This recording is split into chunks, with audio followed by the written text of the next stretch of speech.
Of... Oké, ja, dat is goed.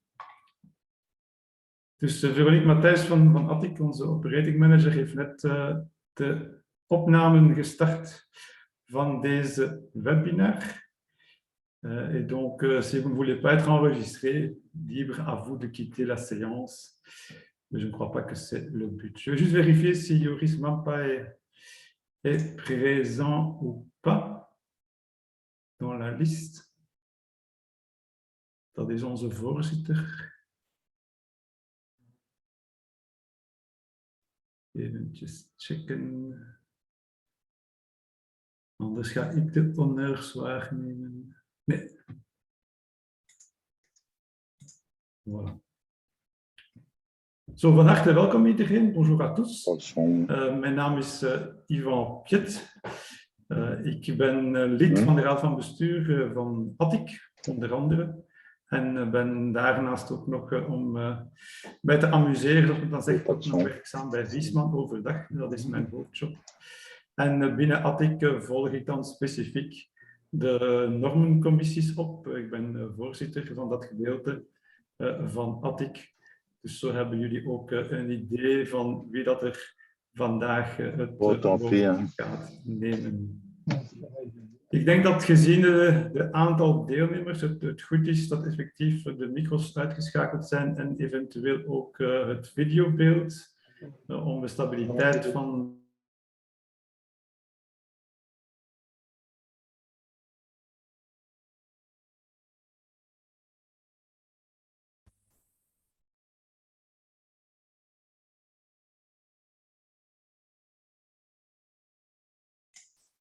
ik moet natuurlijk gaat het niet echt lukken. Zo, dat is terug actief. Voilà. Dus je kunt ook altijd nog in de chat vragen stellen. Ik ga misschien eventjes voor degenen die het digitaal platform niet vertrouwd zijn, nog eventjes mijn scherm gaan delen. Share screen. Dan is dan dit hier. En dan moet ik dit hier ook eventjes terug activeren, anders gaat het niet lukken. Voilà. Dus je hebt hier de chatfunctie. En als je die opent, dan kun je daar je vraag stellen, ofwel aan iedereen, ofwel aan een bepaalde persoon. En als je die dan rechtstreeks aan mij wilt stellen, dan moet je hier dan ook mijn naam gaan zoeken in de lijst. Het is normaal alfabetisch op basis van jullie inschrijving. Dus dan moet het daar ergens tussen staan. Ik ben misschien al AIJK voorbij. Nee. Oké, dan sta ik misschien bovenaan, want ik ben als host aangemaakt, denk ik. Ja, dat is juist. Als je mij rechtstreeks wilt meedelen, is het Attic VZ2 host, want dat ben ik zelf. Zo, dan gaan we dit hier terug uitzetten. Dan ga ik stoppen met sharen en dan een ander scherm gaan nemen. En dat is mijn tweede scherm. Zo. En kan ik dat hier ook weer gaan vergroten. Ja, dat ik ook kan zien wat dat er daar gebeurt. Voilà. Normaal zien jullie nu de presentatie. Donc, je vais parler en français. La présentation est en irlandais, en tout cas les slides. Véronique vous a aussi envoyé tout à l'heure, je dirais, le lien ou la présentation, donc la version, je dirais, handouts, que si vous voulez suivre, je dirais, sur un autre format et faire des annotations ou quoi sur un écran, je dirais, parallèle, c'est naturellement, je dirais, tout à fait faisable. Voilà. Alors, si vous avez une question, donc, comme ça a déjà été dit, vous pouvez le mettre dans le chat ou bien vous attendez le questions et réponses et éventuellement, ça peut être soit une question, soit aussi, je dirais, une expérience, une idée qui n'est pas celle que je défends peut-être à certains moments. Donc, libre aussi de faire part à vos commentaires à ce niveau-là. Ça, c'est, je dirais, mon parcours. Après mes études, je suis, je dirais, tombé dans le chauffage, comme beaucoup d'autres. Et une fois tombé dans la marmite, ben, on reste, je dirais, dans ce secteur. Donc, ça fait maintenant, je dirais, plus de 30 ans que j'ai une activité dans la HVAC, en partie comme instructeur technique, comme ingénieur technique spécial dans un bureau d'études, aussi responsable, je dirais, achat d'installations techniques et entretien et maintenance de gros bâtiments. Et alors aussi, je dirais, directeur technique et responsable après-vente dans l'avant-dernière fonction. Et maintenant, je suis chef produit chez Viessmann. À côté de ça, je m'occupe chez ATIC, aussi chez ATTB. Je suis membre de quelques commissions de normes et je suis aussi, je dirais, EPC deskundige, donc spécialiste EPC pour la partie néerlandophone, mais pas pour la partie francophone. Ça, c'est le programme de ce qui nous attend. En commençant, je dirais qu'on va aussi quand même faire un petit point sur l'historique du retrait, je dirais, des versions 2019 des normes 61001 et 002. On va aussi dire un mot sur la raison pour laquelle on est passé à des DTD. Un état des lieux de ce qui est en préparation, puisque bon, quand on retire des normes, il faut prévoir le remplacement, sinon il n'y a plus rien du tout. Aussi un mot sur la nouvelle façon de travailler du NBN, puisqu'il y a un nouveau arrêté royal qui est sorti début de cette année-ci et qui change quand même, je dirais, certaines donnes et certains modus operandi du NBN. Et aussi, je dirais, un mot sur la 1749, qui était auparavant tout simplement une directive technique qui est devenue norme européenne et norme belge l'année passée. Alors, si on commence avec la raison et l'historique du retrait des normes 61001, donc grosse chaufferie, et 002, petite chaufferie, version 2019, eh bien, il faut dire que c'était quand même un groupe de secteurs opérationnels. Je dirais, voilà la liste, en commençant par Abex, Agoria, Attic, ATTB, Bau, Unicedicol, Siges, Febel, Febupro, Gaz.be, Informazout, GTO, l'OTC, Techlink et le CSTC, qui avaient remarqué une série, je dirais, de soucis, de manquements,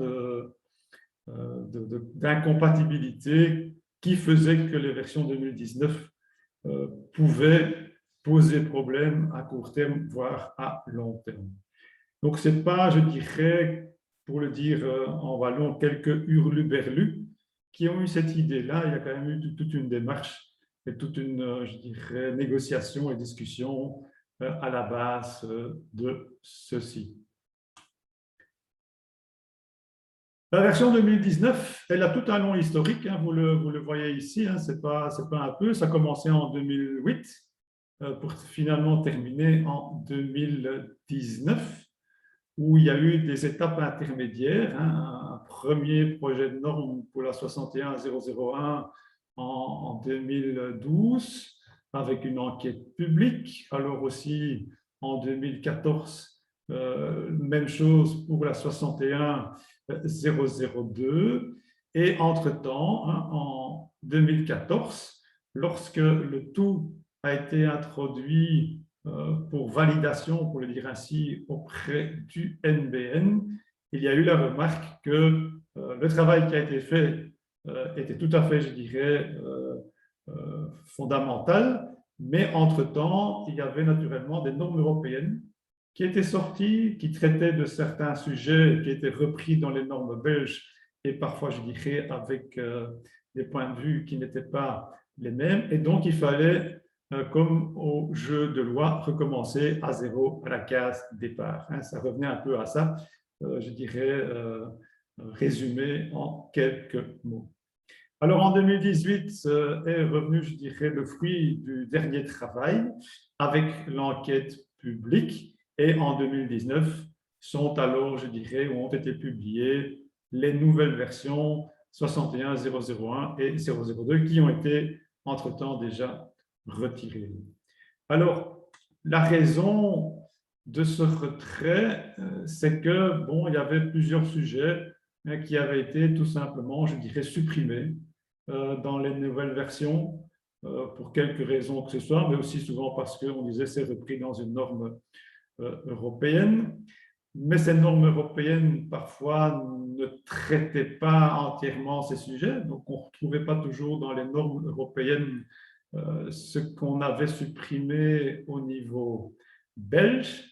Et ce qui est encore parfois un peu plus intéressant, mais peut-être plus, je dirais, tracassant, c'est que les normes européennes renvoyaient elles-mêmes pour certains points aux normes nationales qu'on venait de retravailler de manière à ne plus avoir de normes nationales parce que c'était repris au niveau européen. Donc, on était là parfois, je dirais, un peu, oui, on se trouvait, je dirais, le pantalon sur les chevilles, comme on dit. Donc, ce n'était pas une situation très agréable à vivre, ni, je dirais, sur le terrain, ni dans les bureaux d'études, ni au niveau, je dirais, législatif et normatif. Ainsi, certaines normes, comme la 15287, qui traitait des conduites fumées, il y a certaines parties qui n'étaient tout simplement plus traitées. C'était aussi simple que ça. Certaines informations étaient reprises dans des annexes informatives, où avant, dans la norme belge, ces aspects-là étaient normatifs. Et aussi, on constatait aussi que leur champ d'application était parfois plus restreint que ce que la norme 61001 ou 002 prévoyait auparavant. Donc, on avait là quand même, je dirais, parfois aussi certains cas de figure qui n'étaient plus pris en compte ou traités vu la nouvelle situation qui s'était créée. Ceci, c'est quelques exemples qu'on peut reprendre. Entre autres, c'est que, bon, comme on le voit déjà ici, c'est que la norme européenne, elle renvoie spécifiquement vers des normes nationales, idem pour cette partie ici, National Regulations, alors qu'on avait supprimé ça dans les normes nationales parce qu'il y avait des normes moyennes. Ici encore, un autre point, un National and or local regulations, donc c'est même plus que national, c'est parfois aussi, je dirais, régional. Et alors l'annexe K, qui est une annexe informative sur les sorties de cheminées. Donc bon, tout le monde sait bien que quand quelque chose est informatif, c'est pas évident de le faire appliquer en Belgique, et c'est même déjà parfois pas évident quand c'est tout simplement normatif. Donc, voilà quelques exemples que l'on peut comme ça retrouver dans plusieurs normes européennes en fonction de leur cas de figure.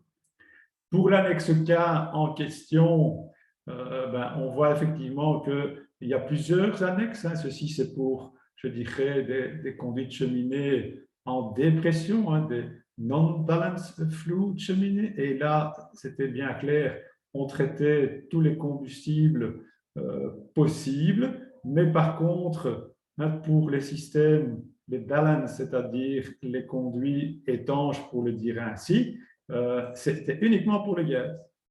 Donc, pour le mazout, pour le bois, pour éventuellement autre chose, il n'y avait plus de petites maisons dans la prairie ou des impositions, des indications sur des distances à respecter. Et de plus, c'était limité à une puissance maximale de 70 kW. Donc, quid pour la 61001, il n'y avait pas toujours, je dirais, quelque chose de bien clair et de bien précis disponible, comme c'était le cas auparavant.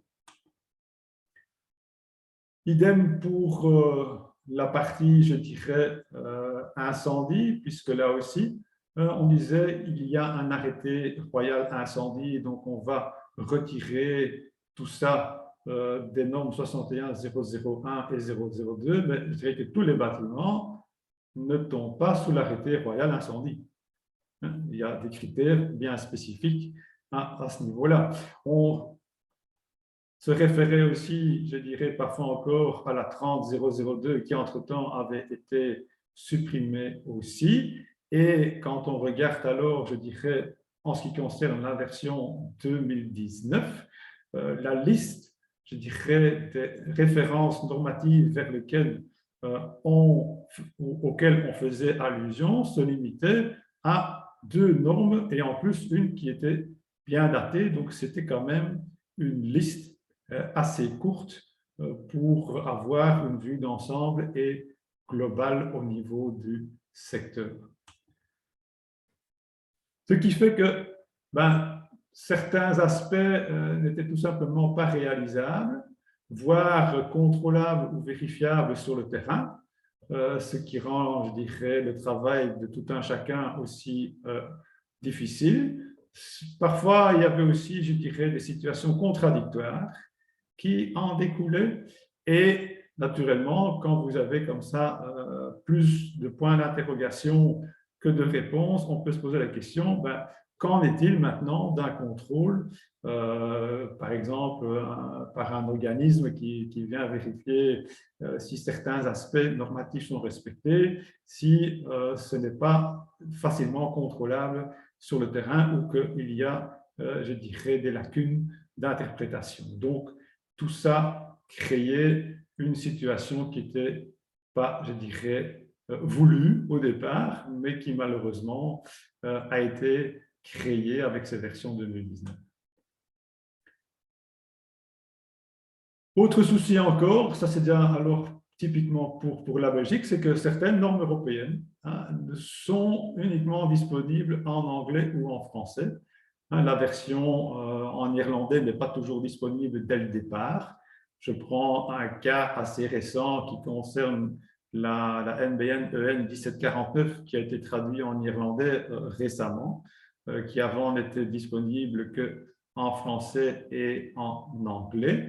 Les versions 2019 contenaient aussi beaucoup de recommandations, où dans la 61, 001 et 002, souvent c'était on peut ou on ne peut pas. Ici, c'est on recommande, il est recommandé, etc. Mais c'est toujours, je dirais aussi, assez libre comme interprétation pour appliquer tout cela. Quand on regarde alors encore d'autres aspects, l'annexe B de la version 2019 qui était informative, qui concernait en fait la méthode de calcul de tout ce qui était ventilation, ouverture, perte de charge, etc. Et alors aussi, les paramètres pour faire ces calculs. Si on vous dit, tiens, vous devez calculer la perte de charge au travers d'une grille, il faut déjà avoir, je dirais, toutes les spécificités de cette grille, connaître ses caractéristiques, c'est-à-dire avoir vraiment la fiche technique. Mais ce n'est pas en voyant une grille sur le terrain et les dimensions et l'écartement des lamelles qu'on va pouvoir dire « Ah oui, c'est certainement une grille qui a pour un débit de 100 mètres cubes 3,2 pascal de perte de charge. » Et alors aussi, dans certaines méthodes de calcul, ça se faisait par itération. Je dirais que sur le terrain, faire une vérification par itération, ce n'est pas évident et certainement pas pour des gens qui font le montage ou la pose des installations. L'annexe C, là aussi, il y avait une divergence entre la traduction néerlandophone et francophone. Donc, ça donnait, je dirais, 2 lectures différentes. Ce n'était pas évident non plus pour dire, en Flandre, ce sera comme ceci, et en Wallonie, ce sera comme cela, et à Bruxelles, on choisira. Donc, là aussi, il fallait quand même faire un correctif. Et quand on va le regarder, je dirais parfois un peu plus en détail, le contenu, quand on voit que la version 2019 qui comptait 25 pages et la version 86-49 de la 61-001, on peut déjà comprendre que probablement elle était beaucoup plus vaste et couvrait beaucoup plus de détails en 86 que la version 2019. Idem pour la 61-002, un petit chaufferie. Là, on était passé de 103 pages à 27 pages. Donc, c'était vraiment une version light. Certains points étaient les mêmes, étaient traités aussi bien, je dirais, dans la nouvelle que l'ancienne version. Mais par exemple, pour tout ce qui était effectivement ici, le point 7, l'évacuation des produits de fumée ou des fumées de combustion, il y avait une annexe C anciennement qui était normative, c'est-à-dire la petite maison dans la prairie et le calcul de dilution, tout ça avait tout simplement disparu. Ce qui veut dire que, aussi d'un point de vue définition, je dirais, le champ d'application de la version 2019, c'était les critères de design des chaufferies, alors que la version 2006 parlait des aspects de sécurité et technique pour des chaudières de chauffage central. Donc, on voit déjà aussi que, je dirais, l'aspect, l'angle le champ de tir était tout à fait différent aussi. Comme je l'ai déjà dit, beaucoup de recommandations dans la nouvelle version, beaucoup d'exigences dans l'ancienne version. Ici, par exemple, les formules de calcul pour la ventilation. Ceux qui se sont amusés à faire les calculs, ils connaissent certainement tous le QVQ, le QVIAQ et le QVComp, où avant, je dirais que c'était 6, 3 et 10 cm ou 30 cm² par puissance. Donc, quand même beaucoup plus facile à interpréter. 3 pascal de perte de charge maximum, comme le disaient beaucoup d'acteurs sur le terrain. Comment peut-on mesurer 3 pascal de perte de charge sur le terrain? Même avec des appareils très sophistiqués de laboratoire, ce sera assez difficile. Et donc, on peut comme ça, je dirais encore, prendre quelques exemples de tableaux de calcul qui font que finalement, la norme ou les normes, les versions de 2019 se sont avérées, je dirais, d'une part, complexes à certains niveaux à mettre en œuvre par le commun des mortels actifs dans le métier du chauffage, des contradictions ou des lacunes par rapport à des normes européennes qui elles-mêmes renvoyaient à des normes belges. Et donc, tout ça a fait que finalement, il y a eu la décision de demander le retrait de la norme. Et il y a encore pas mal d'exemples dans, je dirais, les slides, mais donc là, vous pouvez voir ça à votre aise, entre autres les conduits de cheminée, où pour tout ce qui était plus de 70 kW, ceci était bien connu dans la 61 001 et 002, ça se limitait finalement à ce qu'on voit à gauche dans la norme européenne auquel on fait référence. Le calcul du coefficient de dilution qui avait disparu, il n'y avait pas non plus de distance par rapport à la mitoyenneté, tout ça n'était plus d'application. Et alors, quand on regarde parfois certains cas de figure, par exemple une chaudière de 24 kW dans un garage de 25 mètres carrés, et Dieu sait si beaucoup de chaudières dans des nouvelles constructions sont placées dans des garages, même si c'est de chaudières étanches, eh bien, pour le refroidissement, il vous fallait 80 mètres cubes. Pour la ventilation du local, il vous fallait 75 mètres cubes. L'air comburant nécessaire pour la chaudière, si c'était une chaudière ouverte, était de 36 mètres cubes. Ça veut dire que finalement, je devais prévoir 80 mètres cubes pour évacuer la chaleur parce que la pièce était effectivement ce qu'elle était, des 25 mètres carrés. ça vous fait des débits tout à fait dérisoires et aussi, pas dérisoires, mais impossibles à faire accepter par la partie adverse, que ce soit l'installateur, que ce soit le maître d'ouvrage, que ce soit le propriétaire. Il construit une nouvelle construction, il la construit étanche, et parce qu'il place sa chaudière dans un garage qui fait 25 mètres carrés, il doit quand même prévoir un orifice de 75 pour laisser passer 75 mètres cubes d'air. Et alors, l'étanchéité du bâtiment n'est plus garantie. Voilà. Même chose pour d'autres locaux, c'est toujours la même chose qui revient. Ceci pour dire que ce n'est pas sur un coup de tête que le retrait a été introduit, mais ça a été sur base de réactions, de commentaires du terrain, de questions, de réponses qui n'étaient pas ce qu'on en attendait. Et alors, on a dû, une fois que le retrait était là, il fallait passer à autre chose. Et alors, cette autre chose est devenue finalement cette fameuse DTD NBN 61001 et 002 version 2021. Alors, pourquoi une DTD? On le sait, une DTD n'est pas une norme. C'est un document technique. C'est document technique, techniques document, c'est de là que vient cette abréviation de DTD. Un autre avantage, c'est qu'une DTD ne nécessite pas d'enquête publique.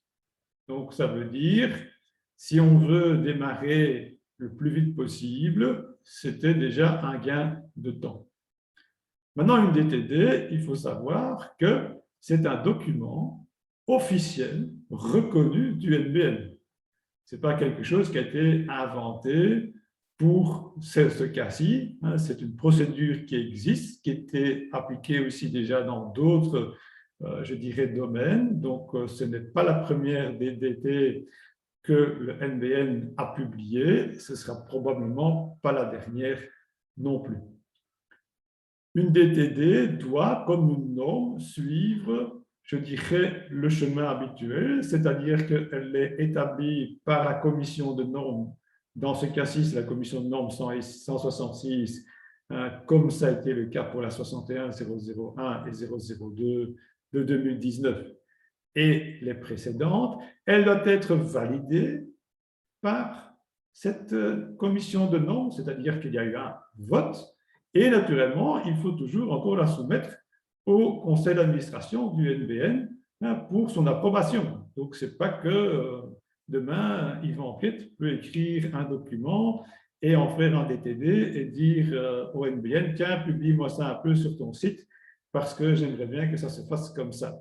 Et donc, ce sont les mêmes procédures, le même sérieux qu'une norme. La seule chose, c'est qu'il n'y a pas d'enquête publique et que la valeur du document est, je dirais, un cran inférieur à ce qu'une norme peut être. Pourquoi deux DTD? Tout simplement parce qu'il y avait la 61001 et qu'il y avait la 61002. Et pour, encore une fois, aller plus vite, la 61001 reprend à 100% l'ancienne version de 86, y compris son addendum de 96. Idem pour la 61002, c'est 100% la vieille version de la 61002 et ses addenda. Il y a malgré tout ici 3 petites modifications. Donc, on peut dire que ce n'est pas 100%, c'est 99,9%, mais bon, arrondi sans les chiffres après la virgule. Et les modifications, c'est quoi? C'est que pour les conduits concentriques, il ne faut plus d'enveloppe externe métallique.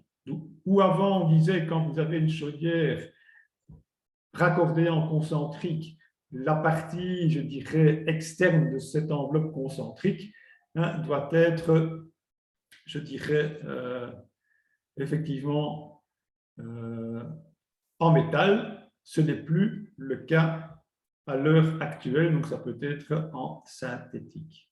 La température de fumée, qui dans l'ancienne version était limitée à 80 degrés, a été augmentée à 120 degrés. Pourquoi?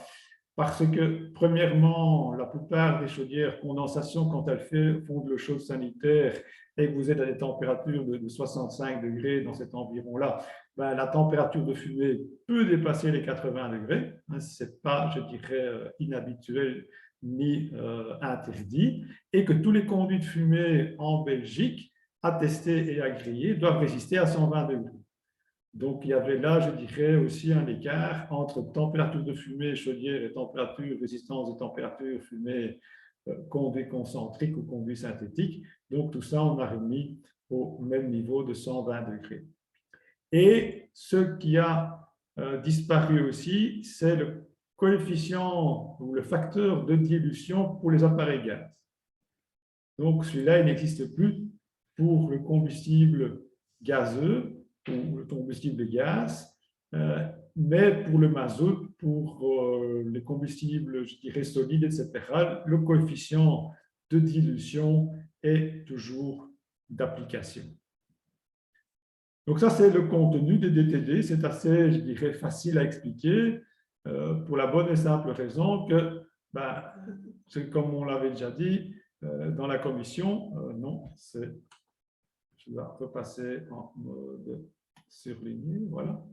Les vieilles normes étaient encore, je dirais, quand même bien connues et parfois encore appliquées sur le terrain. Les anciennes normes, ben, elles sont encore connues de tous, puisqu'on a travaillé quand même, je dirais, de 86 à 19, ça fait quand même une bonne trentaine d'années, et de 2006 à 19, c'était aussi quand même pas mal de temps.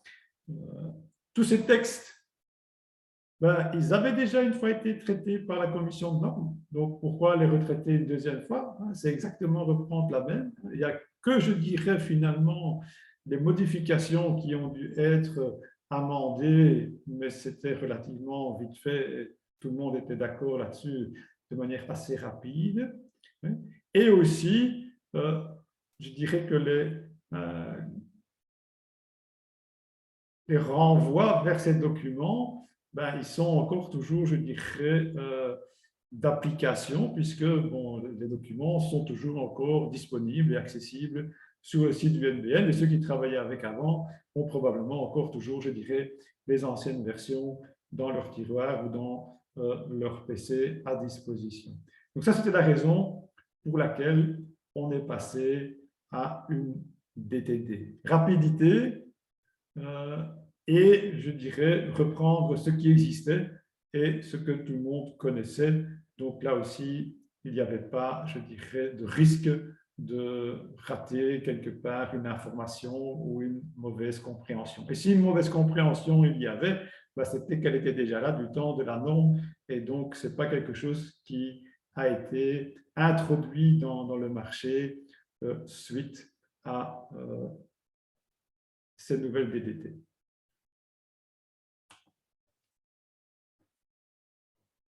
Naturellement, on travaille aussi à la suite aux nouvelles NBN B6100X. On n'a pas mis 1, on n'a pas mis 2 parce qu'il y a aussi une raison à cela. Alors, quels sont les objectifs qui sont visés par la nouvelle norme? C'est que la commission de normes et le groupe de travail qui est occupé pour l'instant souhaiteraient en arriver à une seule norme chaufferie. Donc, de ne plus faire la distinction, je dirais, en puissance ou en combustible au niveau du nombre de normes. Je ne dis pas que dans la norme, il n'y aura pas des applications différentes en fonction des puissances, en fonction des types de combustible. Ça, c'est autre chose, mais on ne peut pas faire une norme pour, je dirais, chaque type d'application. Et donc, s'il y a effectivement des spécificités qui sont liées à la puissance ou au combustible, eh bien, alors elles seront traitées dans la norme en question, en fonction d'un paragraphe séparé, en fonction d'un alinéa séparé. Tout ça est en train de se mettre en place.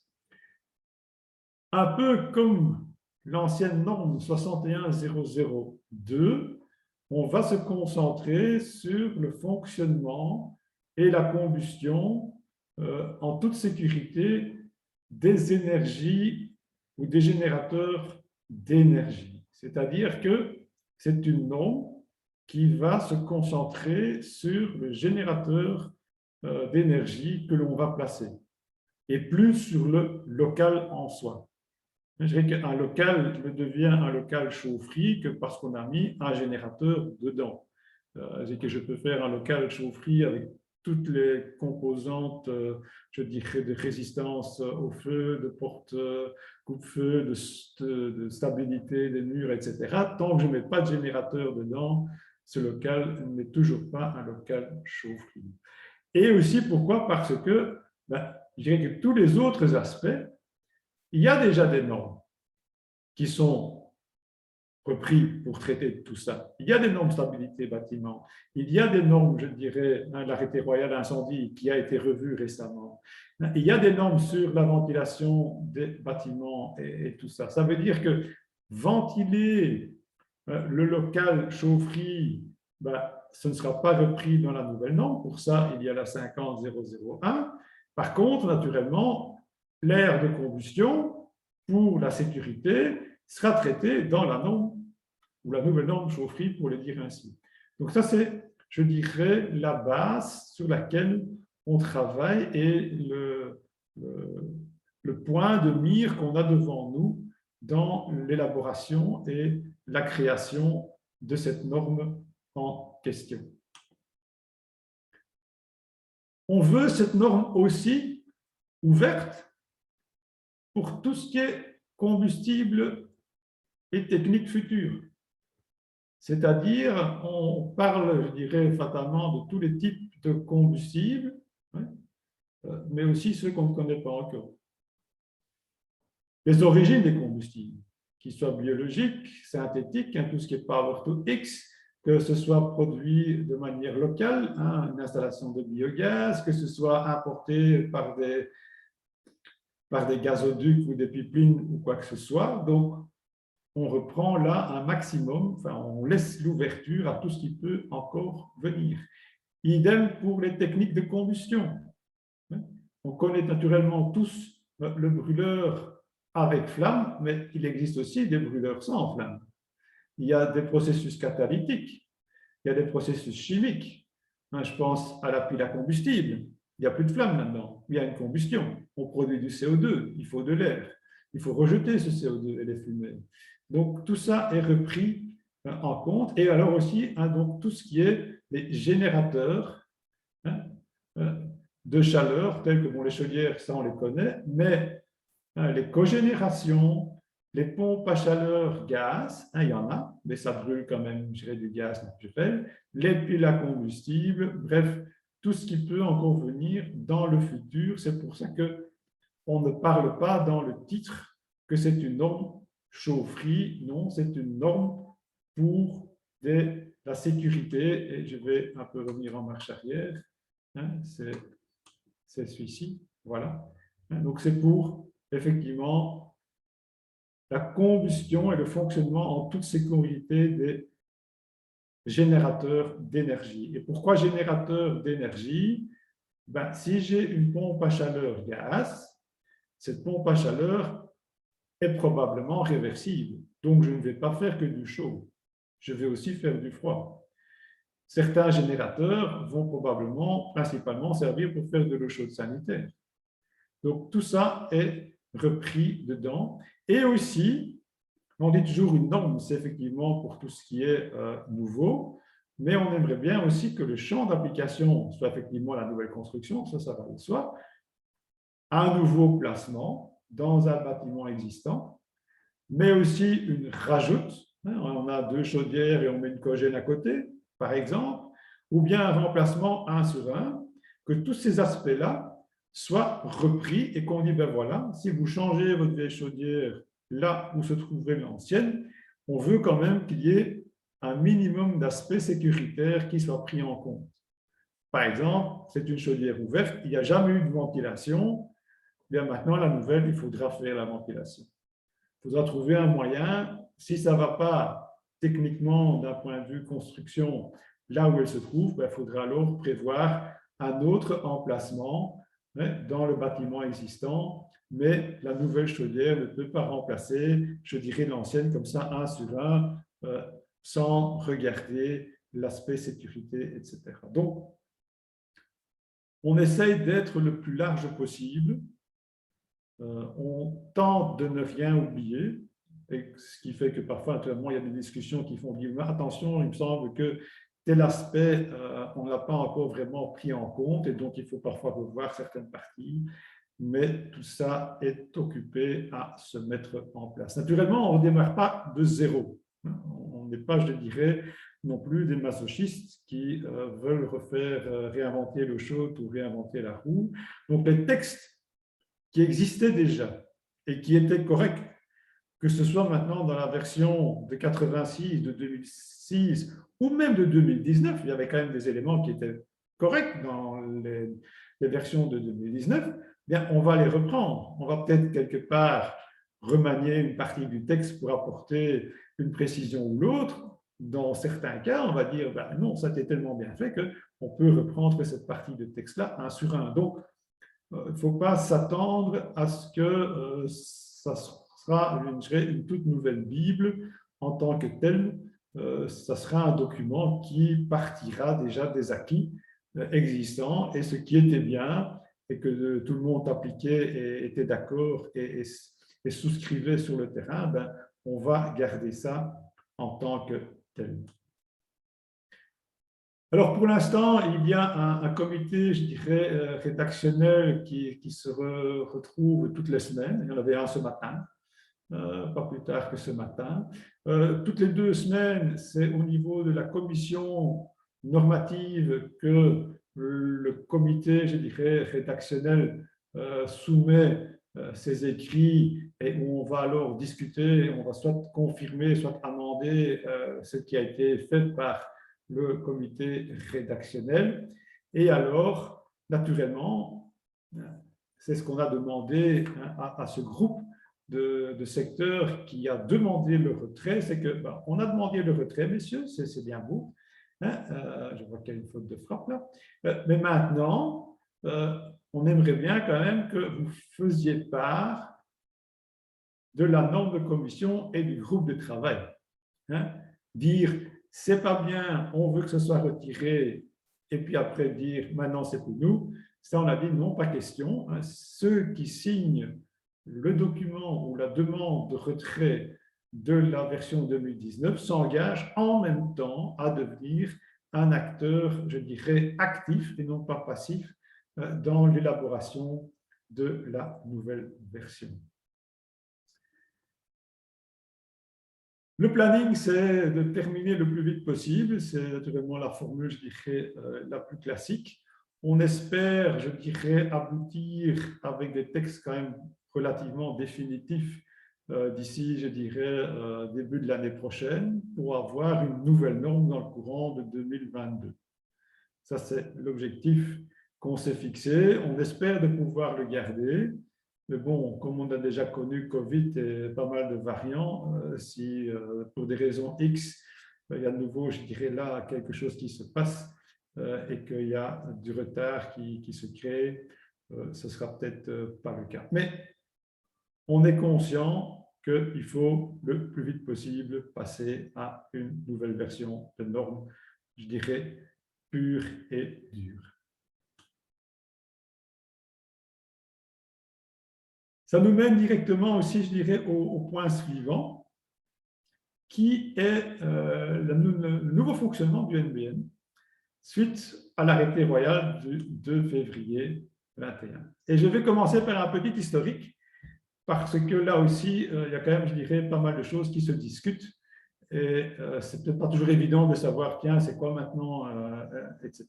Alors, c'est en 76 qu'un arrêté royal a été publié qui reprenait, je dirais, la parution et l'enregistrement des normes, je dirais, rendues publiques par le NBN. Voilà. C'était déjà suite à l'époque, on a déjà remarqué que ce n'était pas toujours évident. Ce qui se passait, que ce n'était pas complet, qu'il y avait, je dirais, une amélioration possible. Et donc, cet arrêté royal était finalement le départ de toute la procédure de normalisation que l'on a connue, je dirais, que jusqu'au début de cette année-ci. Alors, il y a là quelques articles. C'est que la décision pour effectivement, je dirais, de normen bekrachtigen, le nom m'échappe en français pour l'instant, donc pour, c'est pas publié, mais ouais. Vous me comprenez, je l'espère. Elle est prise par le comité de direction du NBN. Donc, c'est lui qui finalement prend la décision de cette norme-là, oui, on va la rendre publique et on va l'activer ou pas. Et c'est sur proposition de la commission ou de la sous-commission qui traite ces normes. Donc, je veux dire que dans notre cas, si je reste un peu dans le contexte de ce dont on vient parler précédemment, c'est la commission de normes 166, E166, qui traite tout ça. Donc déjà à l'époque, on avait dit, il y a une commission de normes, elle crée la norme, elle soumet au conseil d'administration du NBN et qui décide alors de la faire paraître ou pas. Idem, la décision de retrait de cette activation est aussi prise par le conseil d'administration. Et il y a une procédure pour cela, procédure qu'on a dû aussi appliquer maintenant pour le retrait de la 2019. Il y a effectivement quelques étapes à entreprendre pour arriver à ce stade-là. Et alors, un article, je dirais, qui est quand même assez important dans tout ce qui va suivre, c'est l'article 4 de l'arrêté de 76, qui dit que l'arrêté royal, par lequel les normes sont, je dirais, confirmées ou que la confirmation est retirée, sont publiées dans le Moniteur belge. Ça, c'était 76. Le tout départ, pour le dire ainsi, de la manière de travailler qu'on connaît encore un peu jusqu'à maintenant, ou que l'on a connu dans cette forme-là jusqu'au début de l'année.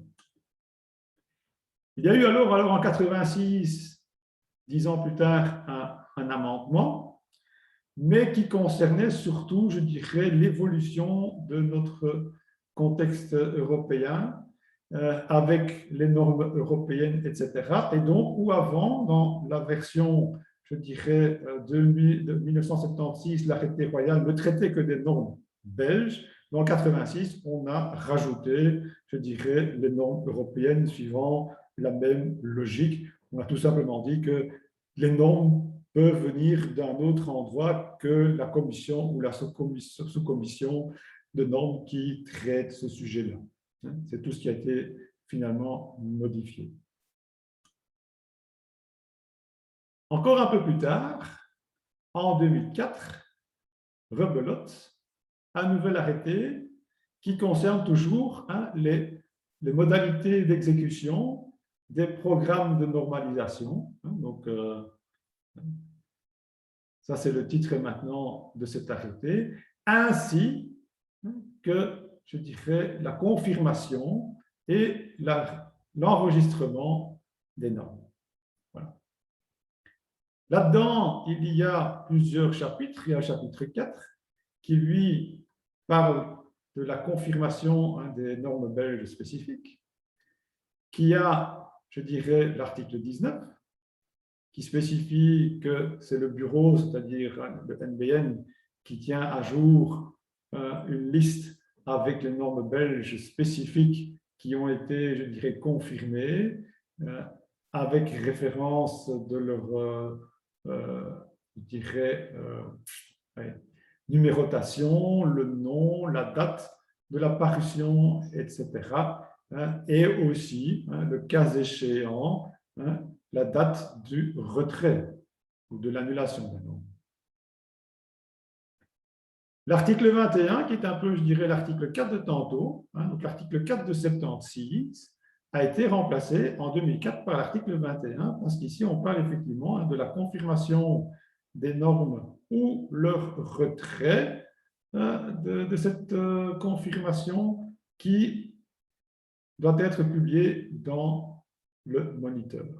Donc, ça veut dire, on travaille encore toujours de la même façon qu'en 1976, à part que l'article 4 est maintenant devenu l'article 21.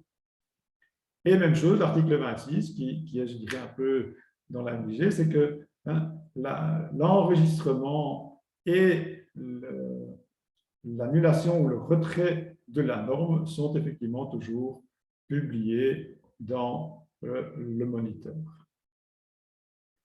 Donc ça, c'était, je dirais, le remaniement de l'arrêté de 76 et de 86 par l'arrêté de 2004. Et alors, vient le fameux 2 février 21, où l'arrêté, maintenant, concerne la publication des normes ainsi que leur confirmation, etc. Et on va effectivement modifier l'arrêté de 2004, qui était le titre qui est là. Dans cet arrêté de 21, il y a le chapitre 6, qui dit, voilà, ça c'est le titre de l'arrêté de 24, et l'article 12, qui est quand même, je dirais, pas un petit article, il dit, dans l'entête de l'arrêté de 2004, on va supprimer les mots concernant la parution ou la confirmation et l'enregistrement des normes. C'est-à-dire que cette partie-là, et maintenant je vais changer de disque, enfin de couleur, ça c'est que, voilà, mon rouge est là, ceci est supprimé. Je cherche mon... Ah, il est là-haut, ok. C'est un petit point, comme ça je ne le vois pas bien. On va quand même gommer ces pattes de mouche, c'est pas très beau, voilà. Et donc, on voit directement que l'impact de l'arrêté de 2004 ou de celui de 2021, c'est comme on veut, est quand même, je dirais, relativement lourdement impacté, puisque tout ce qui est la confirmation et l'enregistrement des normes n'est plus repris dedans. On va encore juste parler des modalités d'exécution des programmes de normalisation. Et ça, c'est l'article 12 de l'arrêté de 2021 qui stipule ceci. Toujours notre arrêté de 2021, il a un article 13. Et dans l'article 13, il dit, dans l'article 1er, l'article 1er de, je dirais, 2004, on va supprimer tous ces postes-là. C'est-à-dire, en fait, les définitions des normes en question n'est plus repris en tant que telles. Donc, justement, encore une fois, ok, je le trouve. On ne va plus dire ce que c'est une norme bekrachtigd ou enregistrée, un document technique, une spécification technique. Donc, tout ceci, tous ces petits termes sont supprimés de la version précédente. Toujours notre arrêté royal de 21, un article 16, qui est, je dirais, un beau petit article aussi, qui stipule que l'article 2 et l'article 16 jusqu'à 28 de l'arrêté de 24 de 2004 est supprimé. Et quand je vais voir dans mon arrêté de 2024 les articles entre 16 et 28, bien, c'est entre autres, où est mon truc, voilà, l'article 9, l'article 21, qui dit que ça doit paraître au moniteur belge, l'article 26, qui dit que ça doit paraître au moniteur belge, sont tout simplement, via l'arrêté de 2021, supprimés. Ça a encore une fois été repris ici, hein, le fameux article 21 qu'on vient de voir. Ben, ceci, effectivement, n'a plus de raison d'être. On ne paraît plus dans le moniteur la publication ou le retrait des normes en question.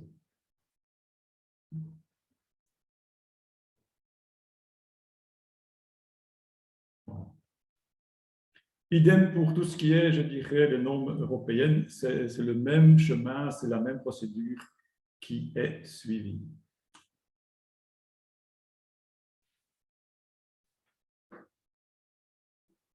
Et alors, on peut aller voir sur le site du NBN, parce qu'il y a, j'espère que ça va s'ouvrir et que, j'espère que vous voyez toujours mon écran et que c'est, voilà. Donc, qu'est-ce qu'on dit, hein?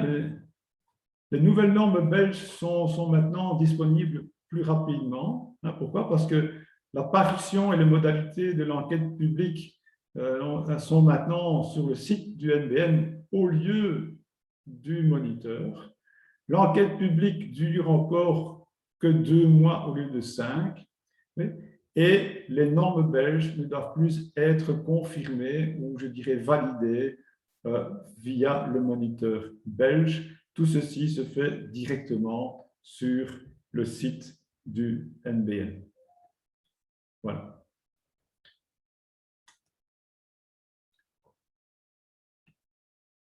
Et donc, c'est ce qui se passe pour l'instant. Donc, l'annonce, les modalités d'enquête publique, etc., la publication, et tout ça se fait maintenant, je dirais, sur le site du NBN et plus dans le moniteur. L'enquête publique, comme c'est mis sur leur site, c'est maximum 2 mois et plus 5. Et donc, eh bien, on ne doit plus attendre que le ministre ou le roi veuille bien signer. On peut le faire avec, je dirais, le commun des mortels qui travaillent dans les conditions des normes et le NBN. Donc, c'est quand même, je dirais, une très forte simplification et une très forte, je dirais, aisance pour faire paraître des normes. Maintenant, ce qu'il y a aussi, et ça, ce n'est pas repris dans le slide, mais il faut savoir qu'une commission de normes, quand elle émet une nouvelle norme, peut maintenant décider d'avoir une période transitoire où et la nouvelle entre déjà en application et où l'ancienne est encore toujours d'application. Qu'est-ce qu'on a constaté avec l'apparition en 2019 des versions 61.001 et 002? C'est que du jour au lendemain, l'ancienne s'arrête et la nouvelle commence. Et naturellement, quand on est en plein dans un chantier et qu'on sait que le contrôle va se faire, ben, ça commence à discuter. Oui, mais ça a été fait après. Non, c'était avant, le permis de bâtir, etc. Et donc ici, on a dit, ben, si on le veut, si le secteur le veut, on peut introduire une période transitoire qui permet alors à ce qui est déjà en cours de continuer à l'ancienne et ce qui démarre de déjà le faire suivant les nouvelles dispositions. Naturellement, on ne peut pas dire on fait ça pendant 100 ans. Il y a aussi des périodes maximales. Il faut bien comprendre que ce n'est pas le but de garder les deux versions en parallèle. Ce serait encore, je dirais, plus néfaste que peut-être d'avoir une rupture abrupte. Et donc, même chose pour les normes européennes, ça va aller nettement plus vite. Pourquoi? Parce que dit notre arrêté de 2021? Ben, s'il y a des normes européennes, c'est quand même qu'il y a des gens aussi intelligents que les Belges qui ont décidé de ça. Et donc, on ne va pas remettre en cause leur travail. On va tout simplement reprendre la norme sans repasser par une commission et analyser et voir si et ça, etc. Et donc, les normes européennes pourraient donc, de cette fait-là, être actives en Belgique une semaine après leur publication dans le CERN. Donc, c'est quand même un sérieux gain de temps aussi.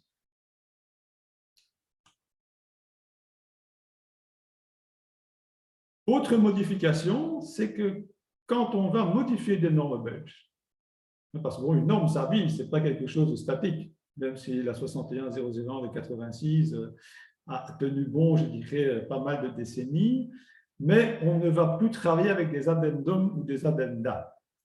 On veut modifier la norme, eh bien, ce sera la version consolidée qui sera reprise. Donc, là où on veut amender un paragraphe, on réécrit le paragraphe et on publie le paragraphe dans sa totalité et pas dire, oui, mais il y a l'addenda de telle date où là, il faut relire le chapitre 5, paragraphe 3 ainsi, qui a été remodifié encore après. Non, la version, elle est complète, il n'y a pas d'addenda. Ce qu'on lit, c'est ce qui est valable maintenant, point final. Oui, donc la communication sur les nouvelles normes, il n'y aura plus de publication à ce niveau-là. Tout se fait sur le site.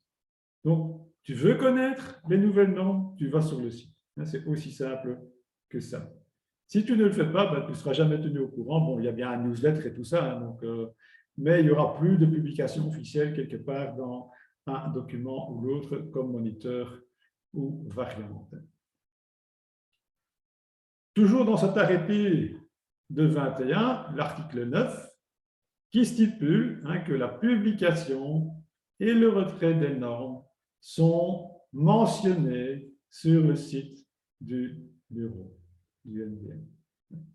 Et que, comme c'était déjà le cas auparavant, à l'article 12, il publie la liste des normes valides, etc. Si maintenant je peux me permettre de retourner ici, et si je prends comme exemple la 61001 comme norme et je fais mes recherches, eh bien voilà la liste tenue à jour. La norme, le site me dit voilà, la NBN DTDB 61001 de 21 est active, la version de 2019 est retirée, la version 61001 de 96 et de 86 sont remplacées. Oui, celle-ci est retirée. Donc, qu'est-ce qui reste, je dirais, actif? Il y en a deux qui sont actifs. Pourquoi est-ce qu'il y en a deux qui sont actives? Parce que c'est un peu bizarre, mais il y a encore une NBNT 61001 aussi.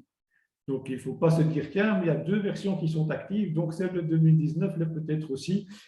Il n'y a pas qu'une 61001, parce que c'est ce que j'ai encodé, je n'ai pas mis de B devant, donc c'est la raison pour laquelle j'ai deux normes 61001 actives sur le site, mais on voit ici, c'est pour des mortiers, des bétons, je ne crois pas que ça va solutionner des problèmes de chaudière et de cheminée en ce qui nous concerne.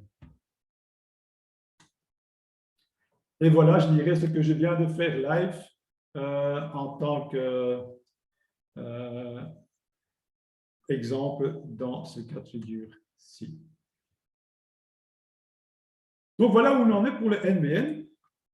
Plus de publications dans le moniteur, tout se fait sur le site, 2 mois d'enquête au lieu de 5, et les normes européennes, ça passe comme une fleur à la poste, ou mettre à la poste, c'est direct.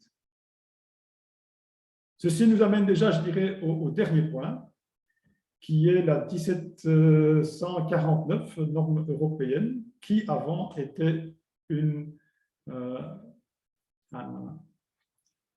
TR, c'est-à-dire un règlement technique. Voilà.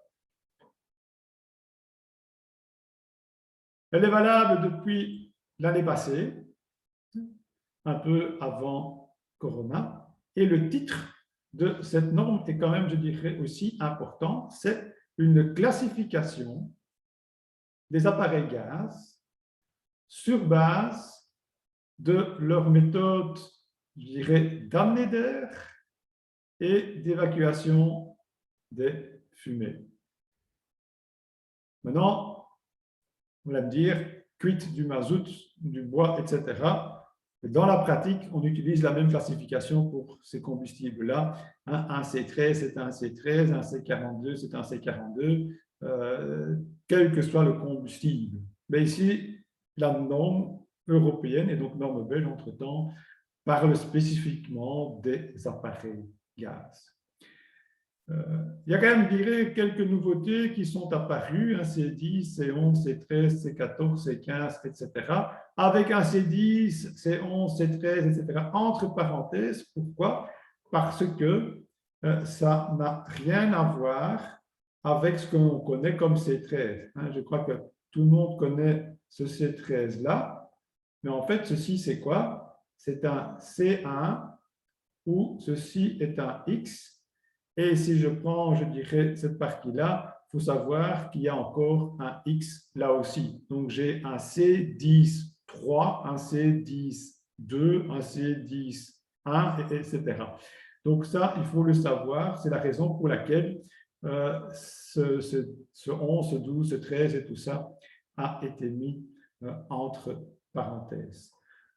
Par rapport à ce qu'il y avait dans le règlement, dans le document technique, il y a quand même, je dirais, quelques nouveaux termes et définitions qui sont repris aussi parce qu'ils ont estimé et ils ont trouvé, à juste titre, que certaines descriptions n'étaient pas 100% claires et pouvaient poser à, je dirais, confusion. Qu'est-ce qui est important? Parce que la norme parle de classification. En ce qui me concerne, je dirais que pour moi, la classification, elle va plus loin qu'une pure et simple classification. Et c'est en fait l'exemple suivant qui, c'est une description dans la norme qui dit, voilà, c'est donc un appareil gaz ou des appareils gaz raccordés via son ou ses canaux. Ça veut dire quoi? Ça veut dire, comme c'est défini là, c'est que le canal, où est mon... Ok, je suis là. Le canal fait partie de l'appareil gaz. Donc, je dirais, concrètement, si je dessine ma chaudière, j'ai une chaudière murale, j'ai mon raccordement concentrique, j'ai ici, je dirais, quel que soit le système, un CLV ou que sais-je, eh bien, cette partie-ci appartient à ceci et n'appartient pas au conduit vertical. Donc, ce n'est pas une pure classification, ça délimite aussi quelle partie de mon ensemble appartient à quel fabricant.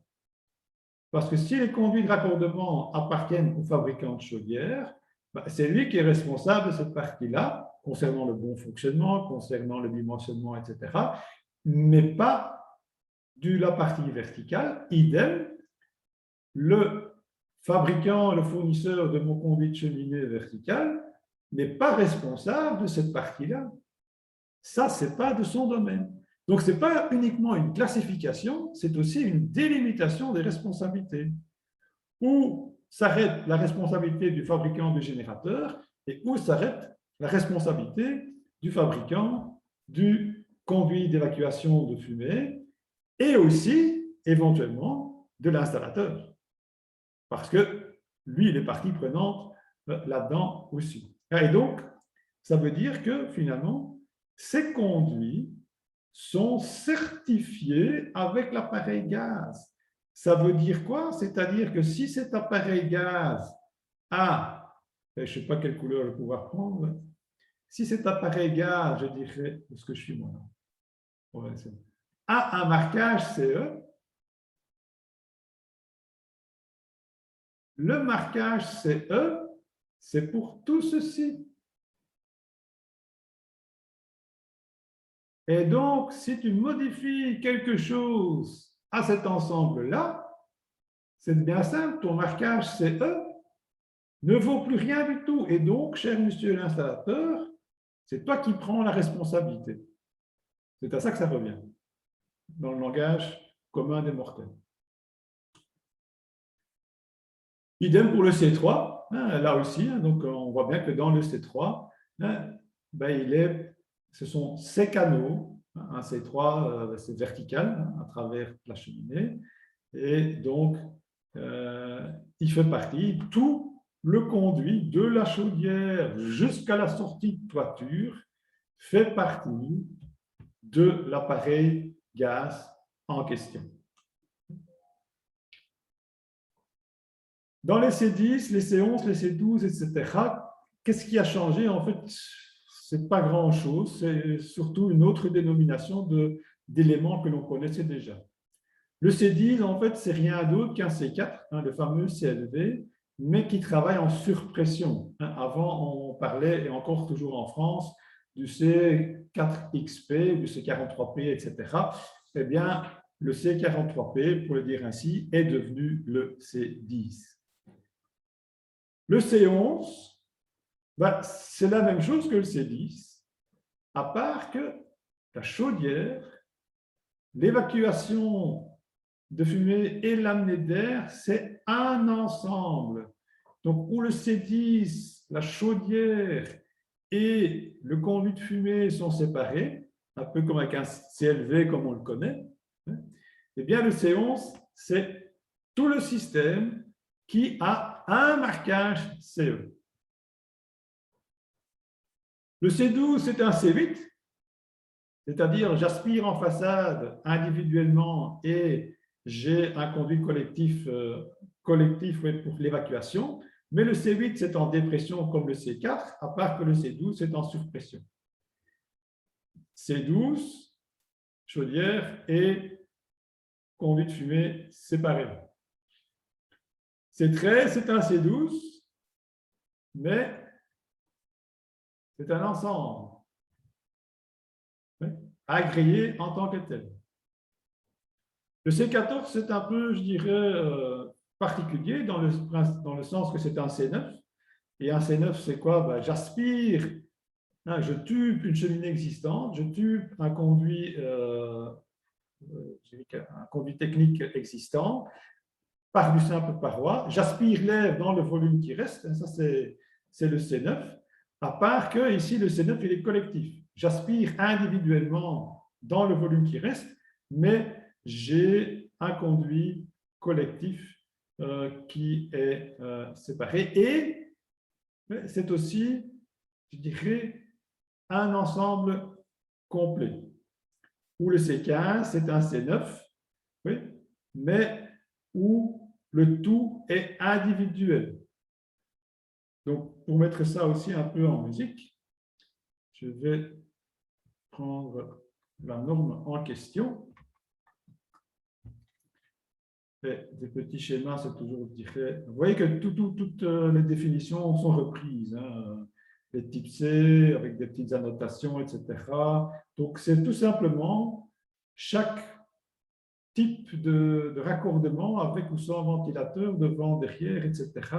est repris. Aussi des éléments qui ne sont pas autorisés en Belgique. Hein. Donc, il faut bien dire que c'est une classification, ça ne dit pas qu'est-ce que je peux placer, qu'est-ce que je ne peux pas placer. Pour ça, il y a d'autres normes d'installation en Belgique, pour ne pas la citer, la 51003, par exemple, qui détermine si, par exemple, le C2 est autorisé ou pas, si le C7 est autorisé ou pas en Belgique. Donc, il faut encore faire là attention. Ceci, c'est une liste exhaustive d'un point de vue norme, mais non exhaustive d'un point de vue technique. Donc là, on peut encore discuter. Oui, mais j'ai un cas de figure qui ne répond pas à ça. Oui, c'est très possible. Alors, il faudra peut-être, pour bien faire, le signaler à la commission de normalisation. Alors, je vais là où je veux maintenant aller. Voilà. L'annexe A est normative. Elle explique un peu ce pourquoi elle a été faite, mais l'annexe A a aussi une légende. Une légende qui dit, tiens, j'ai une fine ligne le dessin, j'ai une grosse ligne de dessin pleine où j'ai un gros trait hachuré. Les fines lignes continues, c'est que le canal de fumée, le conduit de fumée ou le conduit d'amener d'air est une partie intégrale de l'appareil. C'est-à-dire les traits fins appartiennent à l'appareil, à la chaudière gaz. Les traits plus gros, c'est en fait un conduit d'amener d'air et d'évacuation de fumée qui est un produit de cheminée séparé, à part entière. Et les traits hachurés, c'est que c'est une partie du bâtiment. Ça peut être effectivement une cheminée existante, ça peut être une trémie technique, etc. Ceci, je dirais que ça parle pour ça. Et quand je vais alors regarder mes schémas dont on vient de discuter, voilà. Là, je prends le C4, le CLV.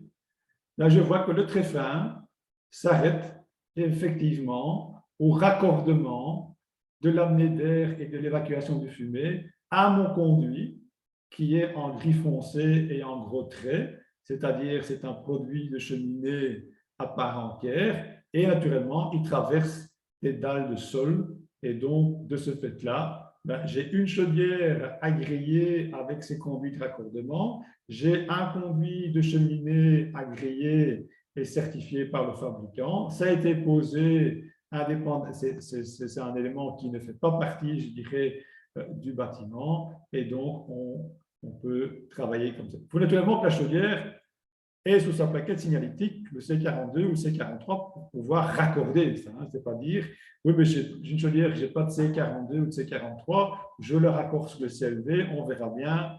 Ce n'est pas très kosher pour le dire comme ça. Il y a encore parfois, c'est pour ça que je prends le CLV, des discussions parce que à certains endroits, le dessin et la description du texte peut donner source de discussion. Mais ça, on essaye aussi dans la commission de normes de porter et d'éclaircir notre lanterne à ce niveau-là. Mais comme c'est européen, on doit là se référer à nos collègues européens pour dire tiens, c'est décrit comme ça, c'est dessiné ainsi, qu'est-ce qui prévaut? Est-ce qu'il faut interpréter un peu plus largement ou pas? Donc ça, c'est mon C4. Si maintenant je vais à son remplacement, le C10, que voici, on voit que le C10, finalement, c'est exactement le même dessin. Très fin jusqu'à la chaudière, gros trait gris pour le système concentrique, donc conduite de cheminée et d'amener d'air en part entière, et ici, mon trait de bâtiment. Mais C10 sur pression, c'est 4 dépressions. Ça, c'est mon C10. Ça, c'est mon C11.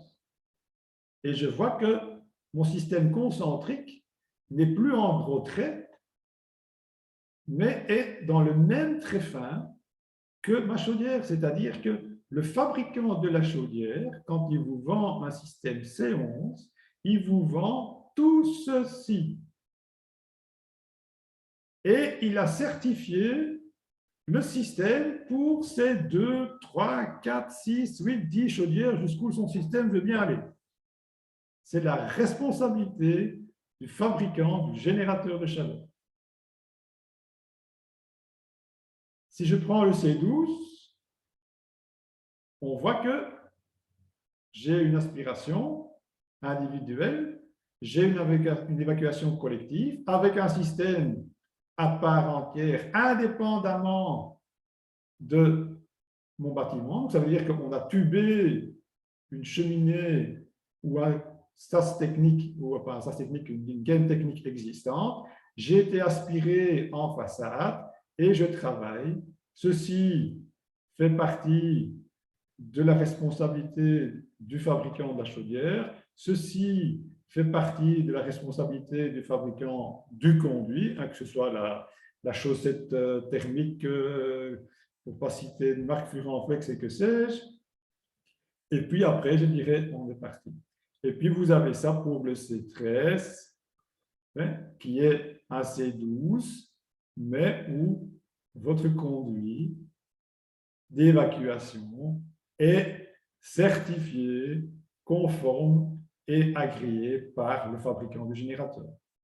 Et comme ça, vous savez directement dire, on est dans tel cas de figure, on est dans tel cas de figure, ça c'est le C14, où vous aspirez dans la gaine technique et on voit que c'est une cheminée existante, c'est une gaine technique existante du bâtiment.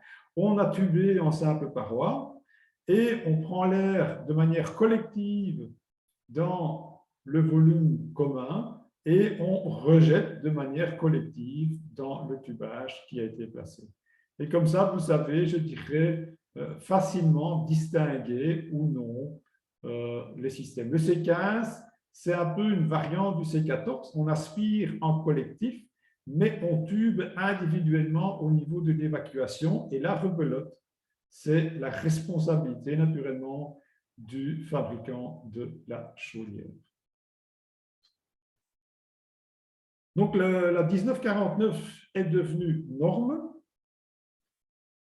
spécifie, je dirais, une classification, mais aussi délimite l'appartenance des différents éléments et le niveau de responsabilité de tout un chacun dans l'ensemble qui nous concerne.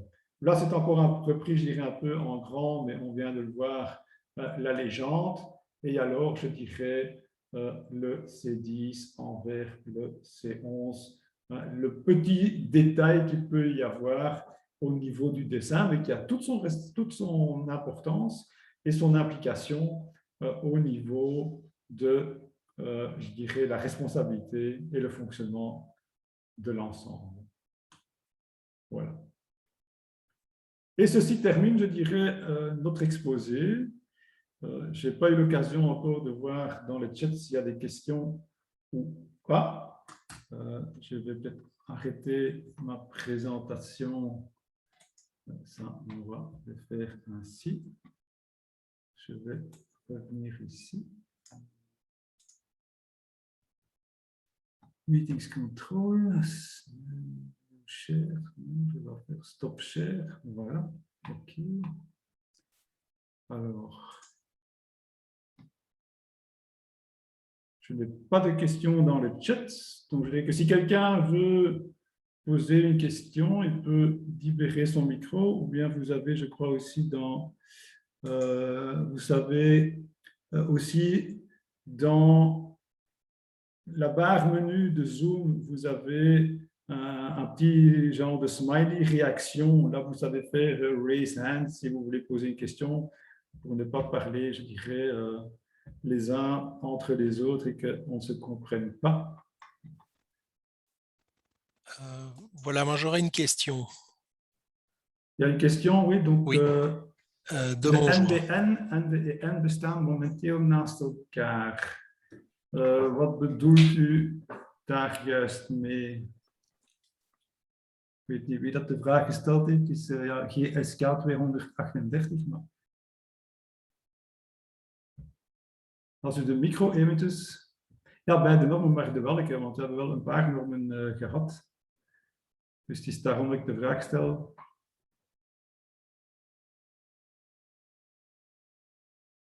Als het ook... Ja, zeg maar.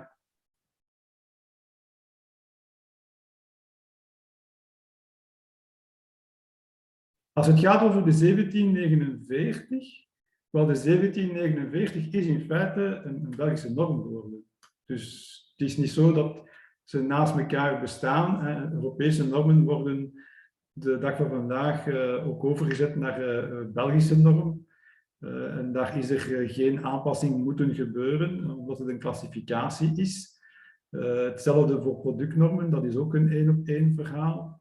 Voor andere normen, ik denk aan EPB, dat krijgt nog ieder land de mogelijkheid om zelf bepaalde aanvullingen te doen, warmteverliesberekeningen, omdat de temperaturen en de klimaatomgevingen nu niet dezelfde zijn voor ieder land. Maar als het naar producten gaat, en hier is het een opsomming van klassificatie, ja, dus ze bestaan niet naast elkaar. De Europese is een Belgische geworden.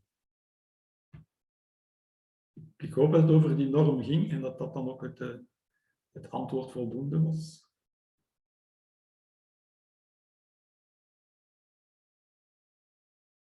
Oké, dat was het, ja. Ik weet niet of er nog een andere vraag is. Je peux la poser au micro. Oui, oui, tout à fait. Donc, on a cette nouvelle classification EN 1749 et on a les anciennes classifications des appareils à gaz, donc repris dans les NBN.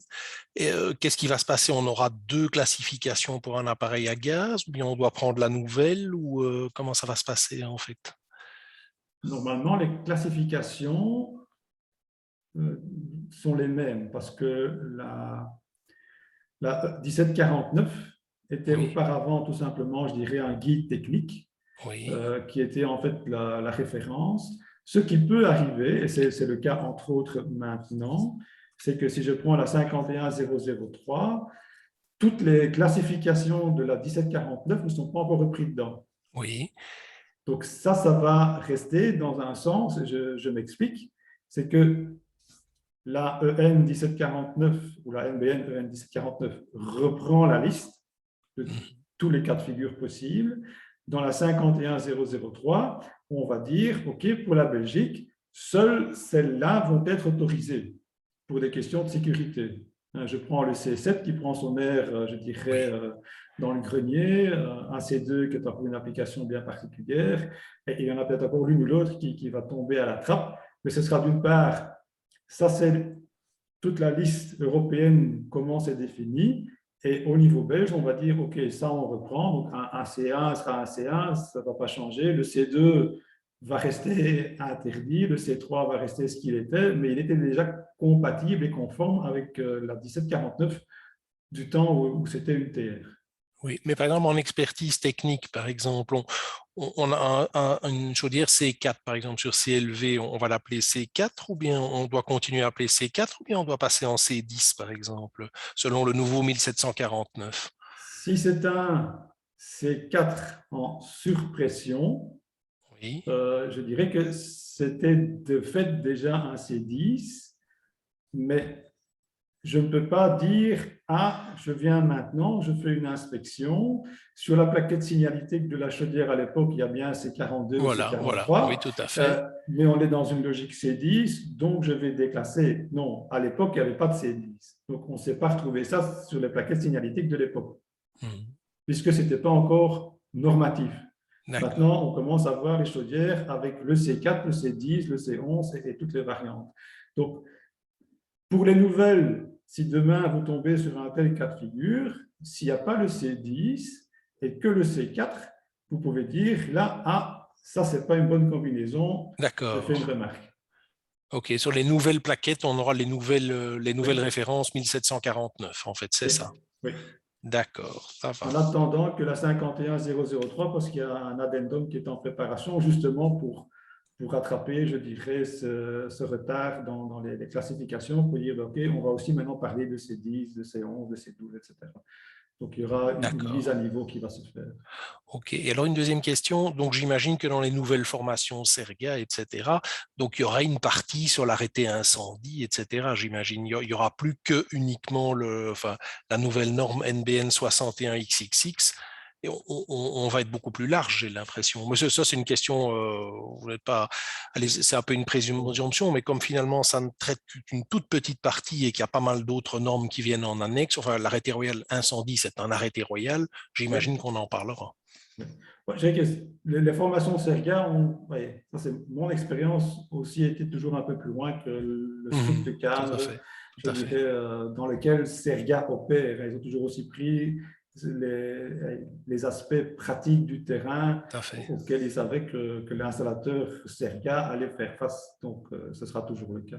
D'accord. En tout cas, merci. C'est vraiment passionnant comme exposé. Merci beaucoup. Ah, merci. Je ne sais pas s'il y a encore une autre question ou l'autre. Alors, j'ai peut-être une question. Non, je ne vais pas prendre la parole de quelqu'un d'autre, mais on a pas mal de questions. Je ne sais pas si oui, vous m'entendez. Oui. Sur les ventilations hautes, donc la ventilation basse, ça je dirais, c'est depuis toujours avec l'amener d'air frais. Et en fait, j'ai pas mal de discussions sur des installations existantes, parfois depuis très longtemps, des chaudières qui sont posées, des Jonkers, par exemple, qui sont posées 24 kW, la classique, en atmosphérique, qui sont posées parfois depuis plus de 20 ans. Et l'installateur vient en me disant, mais non, il faut une ventilation haute. Et à mon avis, ça ne s'applique pas. C'est une chaufferie déjà existante. À mon avis, ça ne s'applique pas. Et ce sont des chaufferies même préalables à l'entrée, à la première NBN B61001. Oui, je dirais que si les chaufferies sont déjà si vieilles que ça, déjà la 61001 pour 24 kW ne jouait pas. Maintenant, Tout à il faut fait. toujours aussi regarder dans le contexte actuel. C'est pour ça que le champ d'application de la norme est très important. Et quand je regarde la définition de la version 2019, on parlait du local de chaufferie. Et dans votre exemple, je dirais, si la norme, son champ d'application, c'est le local chaufferie, je dirais que le local existe de Mathusalem. Tout à fait. Donc, il y a peut-être des raisons de sécurité de faire quand même certains travaux, mais pas des raisons, je dirais, normatives. Si maintenant je prends la version 2006 pour la 61002, c'était concentré sur les aspects de sécurité et de bon fonctionnement et de combustion de l'appareil. On ne parlait pas du local. Et donc, si en 2006, on disait oui, il faut une ventilation haute parce que c'est un appareil ouvert, indépendamment du local qui existe peut-être déjà depuis Mathusalem, je place un appareil après 2006, mon local, il doit avoir une ventilation haute. Mais ça, je suis d'accord pour un appareil placé après 2006. Mais ici, ce sont les appareils placés avant 2006. Oui, là, il faut voir ce qui était éventuellement repris dans la version de la 51003 qui date de 90. Mes souvenirs sont bons, 91, la première version, et voir ce qui était repris là-dedans. Maintenant, quelque part, il y a comme ça des checklists qui ont été faites par Seria, pour ne pas encore une fois les nommer, où on peut faire comme ça tout un bison futé pour voir est-ce que c'est un danger grave, immédiat, est-ce que c'est un danger classe 1 ou classe 2, et quand même dire au client, bon, d'un point de vue purement normatif, vu l'âge du bâtiment, etc., vous ne rentrez pas dans ce canevas-là de normes, mais il y a quand même peut-être des aspects sécuritaires à prendre en compte. Ici, il y a une checklist et il y a quand même un risque qu'il faudrait, pour votre bien-être, je dirais, solutionner pour ne pas avoir peut-être un jour besoin d'un canari qui commence à chanter. Parce que... Tout à fait. Mais je vous remercie de vos réponses, en tout cas. Ik heb nog een kleine vraag. Ja. Zou je eens willen terugkeren naar het blad over de NBN B61002, over de extra eisen die daar zijn opgelegd in de DTD? Ja, momentje, even gaan zoeken.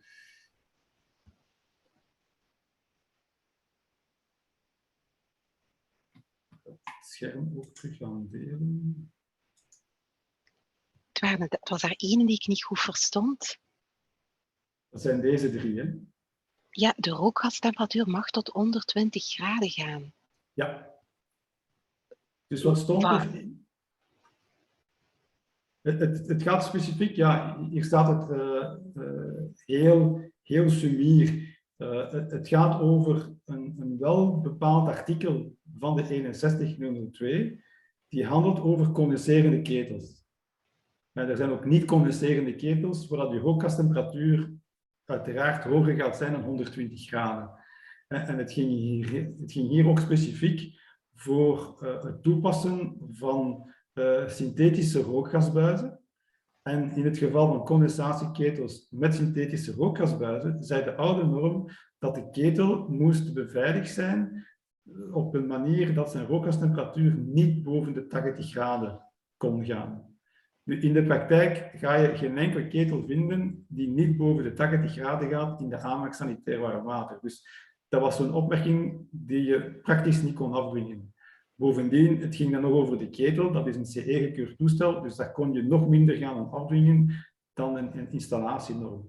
Maar om daar ook weer de zaken op elkaar af te stemmen zijn, de enerzijds, wat doet de ketel en wat mag de ketel als product? 2, wat voor type buis wordt er aangesloten? Dat zijn sowieso type buizen die ook weer aan een Europees normproduct moeten voldoen. En die mogen gaan tot 120 graden. Vandaar ook dat daar de rookgastemperatuur in die specifieke paragrafen, als je de tekst gaat lezen in zijn geheel, staat het er een beetje meer in dan mijn synthese hier. Maar dat is een van de aspecten die gewijzigd is geweest. Daar staat nu 80. In de oude 61002 van 2006 stond 80 graden. En in de DTD 61002 van 21 staat er nu 120 graden. Aha, oké, ik snap het, dank u. Ja, een samenvatting in een PowerPoint kan soms kort door de bocht zijn. Ja. En de norm 1749, waar ligt die eigenlijk op? Is dat gewoon een klassificatie van de toestellen of legt die nog iets meer op? Het enige dat die extra oplegt, is van waar houdt welk deel van het geheel op. Behoren er ook, want in feite, wat gebeurde er? Je hebt je ketel, je hebt dan, om het maar te noemen, het meest gebruikte systeem UCLV, je rookgasafvoer, en die twee werden aangesloten. En op een bepaald moment kwam er een discussie binnen een werkgroep van, ja, maar de aansluiting tussen de ketel en de schoorsteen, aan wie behoort die? En toen zei de schoorsteenfabrikant, ja, maar ik verkoop dat niet. De ketelfabrikant zegt van, ja, ik verkoop dat wel. Maar wettelijk gesproken, en dan zijn we gaan kijken in de 1759 en hebben we vastgesteld dat het niet enkel een opsomming is van, maar ook van, tot daar is het de verantwoordelijkheid van de ketelfabrikant, omdat hij ook dat deel van de buizen mee verkoopt en zijn ketel daar ook mee gekeurd heeft om zijn CE-keur te hebben. Dus het is niet enkel maar de verkoop, het is ook het hele keuringsmechanisme op Europees niveau. En de rookgasafvoer, ja, die heeft zijn normen van berekeningen, van keuringen en dergelijke meer, en die verkoopt die buizen niet. Dus het is ook, waar ligt de verantwoordelijkheid, bij wie en tot waar? En wat dat ook belangrijk is, als installateur, ik zeg maar iets, je koopt de ketel bij merk X, je hebt beter koopbuizen gevonden bij merk Y, je combineert die twee op een CLV, dan heb je geen gekeurd CE-toestel meer. Want je hebt een onderdeel van een CE-keur weggenomen, dan zijn het de rookgasbuizen van je ketelmerk X, je hebt daar andere rookgasbuizen geplaatst. Technisch, voor die ketel gaat hij daar waarschijnlijk niks van merken, maar de verantwoordelijkheid ligt op dat moment wel bij de installateur, want die heeft besloten van een CE-gekeurd toestel uit elkaar te nemen, daar een andere combinatie van te maken, en dan gaat die fabrikant van die ketel zeggen, ja, maar zo speel ik niet meer mee. Dat risico zit erin. Er zullen altijd commerciële belangen meespelen en de mantel der economische liefde dekt veel toe. Maar zuiver, juridisch normatief gesproken, heb je daar iets gedaan dat niet mocht. Ah, het is niet toegelaten. Nee. Oké. Dus dan moet dat wel in lastenboeken komen. Ja. Hetzelfde, en dat is ook een hele discussie die bezig is, maar daar zijn we nog niet aan uitgeraakt. Als je een bestaande ketel hebt, je renoveert die en je vervangt de ketel, maar je laat de concentrische rookgasafvoer staan, dan kom je ook in een niet gekeurd CE-verhaal terecht. Ook niet toegelaten. Dus in feite, als je een condensatieketel, en want de eerste die geplaatst geweest zijn 20 jaar terug, die worden nu zo regelmatig vervangen, dan moet je in feite heel de rookgasafvoer mee renoveren, omdat je anders effectief die verantwoordelijkheid aan het afbreken bent en alles op u neemt. Ah ja, oké. Er is nog een vraag in de chat. Ik ga even kijken of ik eraan kan.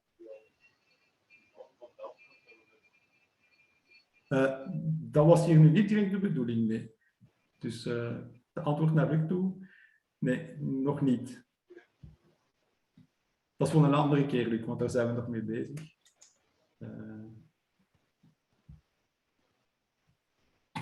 Ik weet niet of er nog een andere chat is.